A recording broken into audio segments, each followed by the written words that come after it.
പിതാവ് വളരെ കഠിനാധ്വാനം ചെയ്യുന്ന ആളാണ്. ഗ്രാസ് റൂട്ട് ലെവലിൽ എല്ലാവരെയും കണ്ട് മനസ്സിലാക്കുന്നു. ഒരിക്കലും ഞാൻ അദിലാബാദ് പിതാവ്, ഞങ്ങൾക്കൊരു ഏരിയ കുന്നത്ത് പിതാവ് ചെന്നിരുന്നു, പാലാ മിഷൻ. അവിടെ അദ്ദേഹത്തെ കാണാൻ ചെന്നപ്പോൾ അദ്ദേഹം ഒരു കൂടം കൊണ്ട് പാറ പൊട്ടിക്കുകയാണ്. ഒരു സാധാരണക്കാരൻ്റെ വീട് വെച്ച് കൊടുക്കാനുള്ള പരിശ്രമത്തിൻ്റെ ഫലമായിട്ട്, അല്ലെങ്കിൽ അതിൻ്റെ ഭാഗമായിട്ട്.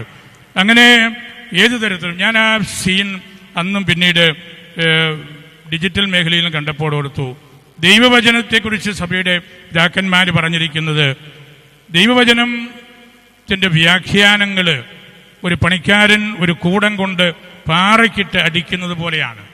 ധാരാളം ചരികൾ പറന്ന് മുകളിലേക്ക് വരും.